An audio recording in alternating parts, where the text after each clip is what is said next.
Tapi kenyataannya undang-undang ini dibahas secara tertutup.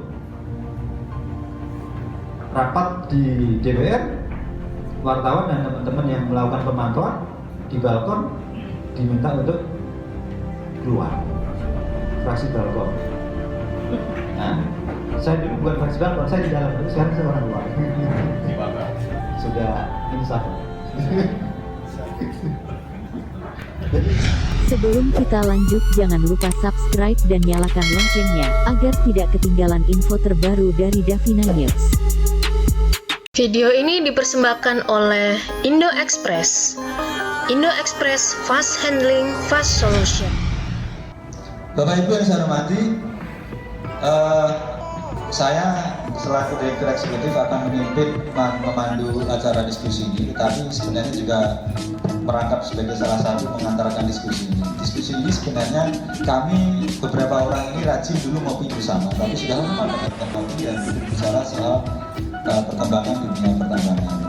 Nah, akhir-akhir ini perlu kita sampaikan bahwa RUU Minerba sudah jalan, yang kita lihat sangat cepat. Dan pada tanggal 12 Februari kemarin, pemerintah juga sudah menyampaikan Omnibus Law. Yang di antara pasal-pasal tersebut juga adalah terkait dengan pengaturan dunia usaha pertambangan. Nah, inilah yang kita anggap bahwa sebenarnya adu cepatnya di sini. Karena hari ini RUU Minerba sedang dibahas, dan pembahasannya itu bukan lagi persneling atau di 3 atau 4, bahkan bisa jadi sudah masuk di 8 saking gaspol repolnya. Sementara RUU Cipta Kerja Omnibus Law yang sekarang juga menjadi polemik juga sudah masuk ke DPR, yang semestinya DPR punya waktu 60 hari untuk membuat DIM, membuat daftar inventarisasi masalah. Kalau DIM itu sudah dibuat, maka RUU Cipta Kerja atau RUU Omnibus Law itu nanti juga siap dibahas. Masalahnya adalah Presiden beberapa kali menyampaikan bahwa RUU Omnibus Law ini prioritas. Bahkan Menteri Hukum dan HAM menyampaikan RUU Omnibus Law ini super prioritas. Dan di semua RUU yang terkait dengan Omnibus Law agar ditunda pembahasannya. Tapi ternyata sikap itu tidak konsisten, karena toh RUU Minerba hari ini dibahas. Itu. Semestinya kalau RUU Minerba dibahas ya tidak usah dimasukkan ke Omnibus Law. Atau sebaliknya, kalau sudah masuk RUU Omnibus Law, RUU Minerbanya ditunda. Saya ingin memberikan beberapa gambaran sedikit tentang RUU Minerba dan Omnibus Law. Mungkin bisa ditayangkan agar nanti mengawali diskusi kita pada pagi hari ini. Rekan-rekan yang saya hormati, next slide. Ini normatif bahwa sebenarnya kenapa sih waktu itu alasan-alasan kok RUU 4 tahun 2009 perlu diubah atau diganti. Saya kira teman-teman sudah cukup paham dan hafal. Alasan-alasan itu bisa dibuat lah, karena memang mohon izin saya dulu ketua tim menyusunnya, tapi sehari ini sudah tidak lagi. Next berikutnya. Yang ingin kami sampaikan Bapak Ibu semuanya, RUU Minerba ini sudah diproses oleh DPR RI sejak tahun 2018, persisnya tanggal 10 April. Draft ini sudah selesai, tetapi DIM saat itu belum diserahkan oleh pemerintah. Padahal DIM itu dalam Undang-Undang 12 tahun 2011 maksimal 60 hari atau 2 bulan. Tapi ini hampir dari 2018, DIM baru diserahkan September 2019. Bapak Ibu yang saya hormati, September 2019 itu adalah 5 hari sebelum DPR RI 2014-2019 mengakhiri jabatannya. Artinya tinggal 5 hari, waktu itu hari Kamis. DIM itu diserahkan kepada DPR. Kalau 5 hari DPR itu masa jabatannya habis, kan tidak mungkin sebenarnya untuk diselesaikan pembahasan. Tapi toh saat itu 25 September DIM diserahkan oleh pemerintah kepada DPR RI. Dan faktanya tanggal 27 mau dilaksanakan rapat kerja dan 27 itu tidak jadi. Artinya Bapak Ibu semuanya, yang kabel aja tuh Pak. Iya. Tes.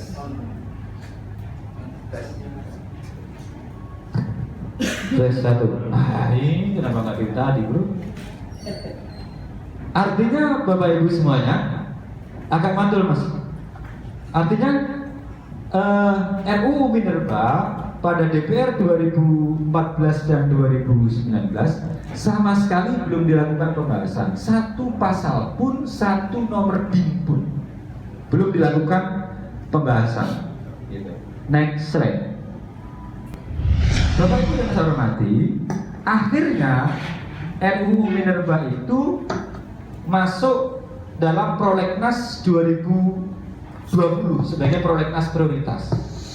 Dan Prolegnas 2020 itu dia masuk sebagai carry over, artinya yang pembahasannya bisa dilanjutkan dari DPR lalu kepada DPR yang sekarang. Karena ganti DPR mestinya itu semua RUU mulai dari nol, tapi khusus berdasarkan Undang-Undang 12 tahun 2011 yang disahkan berubah oleh Undang-Undang 15 tahun 2019, RUU Minerba di carry over. Coba kita baca pasalnya baik-baik. Ini bagian dari kita untuk mengingatkan DPR dan pemerintah. Dalam hal pembahasan RUU sebagaimana dimaksud pasal 65 ayat 1, pasal 65 itu ini telah memasuki pembahasan DIM atau daftar inventaris masalah pada rancangan DPR pada saat itu. Hasil pembahasan RUU tersebut disampaikan kepada DPR berikutnya dan berdasarkan kesepakatan DPR, Presiden dan DPD, RUU tersebut dapat dimasukkan prolegnas. Yang ingin kami tegaskan dan ingin kami ingatkan kepada DPR dan Presiden bahwa ada dua unsur. Pertama, memasuki pembahasan DIM. Yang kedua, hasil pembahasan RUU tersebut disampaikan pada DPR berikutnya. Perlu diketahui bahwa RUU Minerba tahun lalu belum melakukan pembahasan DIM. Yang kedua, dipastikan tidak ada hasil pembahasan. Belum pernah dibahas. Bagaimana mungkin hasil pembahasan dilaporkan kepada DPR hari ini? Saat itu belum dilakukan pembahasan. Artinya RUU Minerba tidak memenuhi unsur pasal 71A ini. Sehingga kami nanti akan menunggu di Mahkamah Konstitusi kalau ini disahkan.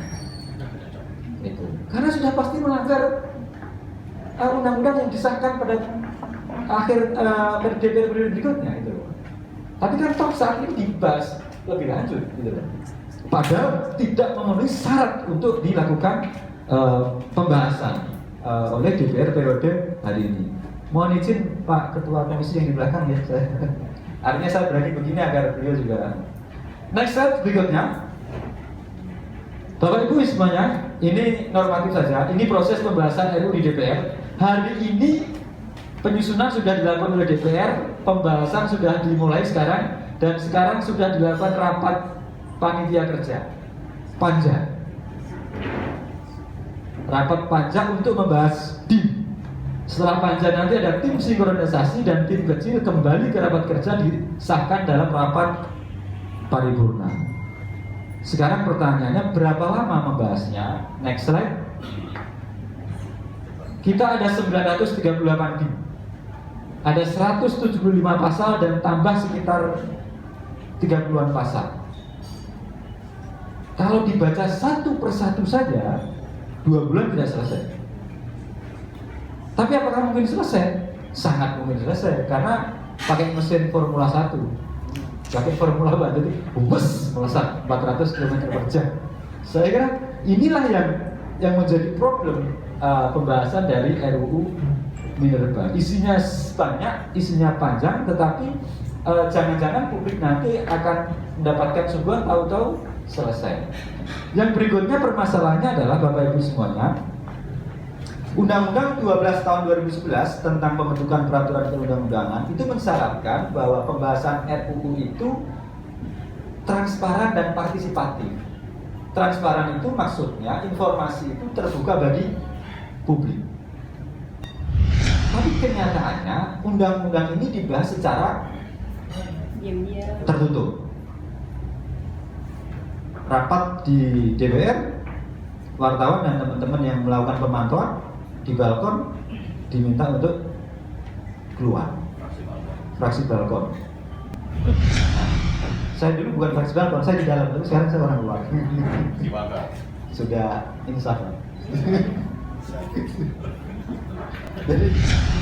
jadi artinya tidak memenuhi unsur transparansi dalam pembahasan. Yang kedua adalah dalam tata tertib DPR itu setiap rapat itu bersifat terbuka, pasal 122 ini, kecuali dinyatakan tertutup. Artinya prinsipnya adalah setiap rapat itu terbuka, kecuali dinyatakan tertutup. Dalam hal apa dinyatakan tertutup? Kalau informasinya itu untuk keamanan negara, berkaitan dengan kesusilaan, berkaitan dengan martabat seseorang, berkaitan dengan rahasia negara yang memang harus dijaga. Oke lah, tertutup tidak apa-apa. Tetapi apa yang mau dirahasiakan dengan proses RUU Minerba? Kok pembahasannya tertutup? Jangan-jangan nanti kita, rakyat Indonesia akan disuguhi tahu-tahu RUU jadi, dan kita nanti akan mendapatkan cetakannya di Gramedia. Sementara proses pembahasannya kita tidak tahu. Dua hal, satu melanggar Undang-Undang 12 tahun 2011, kedua juga melanggar Undang-Undang MD 3 tahun 2014 terkait dengan transparansi dan partisipasi publik yang tidak dipenuhi oleh RUU Minerba. Next slide. Ruang lingkup pengaturan kita lewati karena di kanan kiri saya lebih pakar tentang hal ini. Berikutnya, pokok-pokok isu. Saya kira nanti ada rekan-rekan Bang Yusri, Bang Marwan, Bang Lisan, dan Bang Lukman yang bisa nanti juga menjelaskan tentang pokok-pokok isu. Ada ada redistribusi wilayah keterangan, tapi yang paling hot saya kira nomor 9 soal status KK dan PKP 2B, nomor 8 soal peran dan eksistensi BUMN. Nah, nanti kita akan bicara di dialog apabila hal-hal ini nanti dipertanyakan oleh teman-teman. Berikutnya, sekarang kita tentang Omnibus Law. Bapak Ibu yang saya hormati, RUU Minerba ini kan sudah mulai tahun 2018, tetapi pembahasannya baru dimulai tahun 2019 ini, persisnya pada saat DPR periode ini. Nah, di tengah pembahasan DPR periode ini, ternyata Presiden membawa yang namanya Omnibus Law. Sebelum saya ke ruangan ini baca di grup WA, itu bukan Omnibus Law katanya.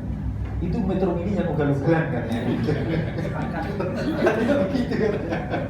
Karena itu bukan RUU Omnibus Law itu ya, kalau bis besar kan sopan katanya. Ini kan enggak katanya. Isinya kan luar biasa tidak sopan katanya.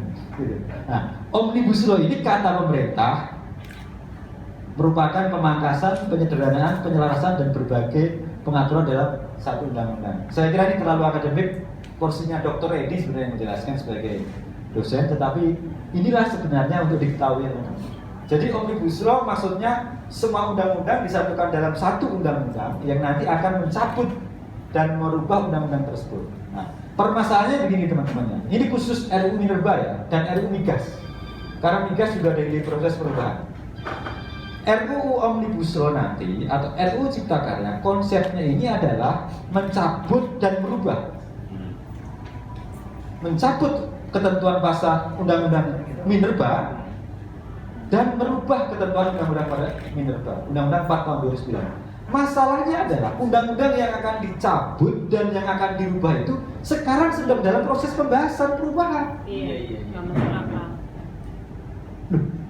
Wah, Undang-Undang 4 tahun 2009 akan diganti kok. Ternyata isinya Omnibus Law itu nanti mencabut undang-undang itu. Bukan mencabut undang-undang, mencabut beberapa pasal dan merubah pasal itu. Ini konflik peraturan yang luar biasa. Yang saya kira pastinya tim hukum pemerintah bisa mengantisipasi ini. Jadi berat kata begini, kita mau merubah dan mengganti gelas ini, ternyata gelas ini sudah diubah duluan oleh orang lain. Ini terjadi konflik norma nanti dalam undang-undang Omnibus Law. Disitulah teman-teman semuanya yang kita masuk dengan adu cepat, salib nyalip. Siapa dulu ini yang RUU Minerba dulu atau Omnibus Law dulu? Gitu. Padahal isinya sebagian besar sama. Bahkan saya katakan hampir 90% lebih sama. RUU Omnibus Law maksudnya. RUU Omnibus Law itu bagian pasalnya yang terkait dengan sektor pertambangan sebenarnya juga sudah diatur di RUU Minerba. Nah ini kan sama-sama maju, sama-sama jalan. Kan gampang sebenarnya. Kalau presiden bilang A, menteri-menterinya mestinya yang ngikutin presiden. Begitu juga yang di DPR. Kalau ketua partainya bilang B, ya mestinya fraksi-fraksi yang di DPR pun akan mengikuti itu. Tapi kan enggak ternyata. RUU Minerba jalan dan presiden di media berkali-kali mengatakan RUU Omnibus Law adalah prioritas dan yang lain-lain harus menyesuaikan Omnibus Law. Ternyata kan enggak, sudah terbukti RUU Minerba ini bukan tunduk dan patuh pada bus Omni itu. Ternyata dia bus Transjakarta atau bus yang lain. Di sinilah teman-teman semua topik diskusi kita pada siang hari ini terkait dengan salib menyalip dan adu cepat terkait RUU Minerba dan Omnibus Law. Bisa jadi kalau perkiraan kita mestinya kan RUU Omnibus Law yang prioritas, tapi bisa jadi nanti cepetan RUU Minerba selesainya. Next slide terakhir. Nah, ini yang menarik katanya Bang Disan, pertanyaan, kenapa ini kok dipercepat? Ada apa? Untuk siapa? Siapa yang dibutuhkan? Nah, ini nanti saya kira yang jawab kanan kiri saya, siapa yang diuntungkan? Kanan kiri yang akan jawab. Nah, berikutnya inilah beberapa tujuan Omnibus Law untuk pemerintah, tapi next aja ini normatif. Next. Omnibus Law sektor SDM di RUU yang kita baca itu, yang draftnya sudah berseliweran di berbagai softwarenya, ada empat undang-undang yang masuk. Ada pertambangan, migas, panas bumi dan tenaga listrik. Khususnya dua ini yang jadi problem. Karena Minerba dan migas sedang proses pembahasan juga. Migas sudah selesai saat itu draftnya, tapi pembahasan juga belum dimulai. Nah, undang-undang next slide mas. Nah, beberapa pengaturan Omnibus Law terkait dengan RUU Minerba adalah ini, terkait dengan kewenangan semua ditarik oleh pusat. Daerah hampir tidak punya kewenangan untuk di bidang sektor pertambangan. Insya Allah kami pertengahan Maret nanti akan mengadakan diskusi lagi dihadiri oleh pemerintahan daerah terkait dengan penguatan daerah ini, karena semua ditarik ke pusat ini. Yang kedua adalah terkait dengan pembagian jatah ini, pengolahan dan pemurnian antara SDM dengan industri. Jadi smelter yang terintegrasi dengan tambang masuk di ranahnya Dirjen Minerba Kementerian SDM, sementara smelter yang sendiri standalone itu masuk di wilayahnya Kementerian Perindustrian. Nah, inilah yang dari dulu membuat RUU Minerba D-nya nggak selesai-selesai. Bayangin Bapak dan Ibu semuanya, di depan DPR RI, Menteri SDM dan Menteri Industri saat itu saling tolak-menolak. Intinya adalah Menteri Perindustrian tidak sepakat dengan DIM yang disampaikan oleh Menteri SDM. Kami berpikir apakah dibahas di jalannya di internal pemerintah misalnya. Tapi waktu itu dengan tegas Menteri Industri tidak menerima DIM yang disampaikan oleh Menteri SDM. Dan itu jadi luar biasa waktu itu karena terkait dengan ranah kewenangan soal pengolahan dan pemurnian mineral di dalam negeri terkait dengan perizinan smelter. Terus ada divisi pengolahan dan pemurnian, terus ada hilirisasi terkait DMO, royalti batu bara, jangka waktu izin selama umur tambang. Ini di Omnibus Law luar biasa. Kalau di RUU Minerba itu bisa diperpanjang 2 kali 10 tahun, di Omnibus Law enggak. Jangka waktunya izin selama seumur tambang. Luar biasa dipanjangkan. Yang berikutnya insentif tentang umur tambang terkait dengan IUPK OP atau perpanjangan KK dan PKP 2B. Demikian Bapak Ibu semuanya yang bisa kami sampaikan sebagai pengantar diskusi pada siang hari ini, dan berikutnya kami silakan tidak kalah menarik ada di kanan kiri kami akan langsung mengambil diskusi ini biar lebih efektif. Insya Allah kita dalam waktu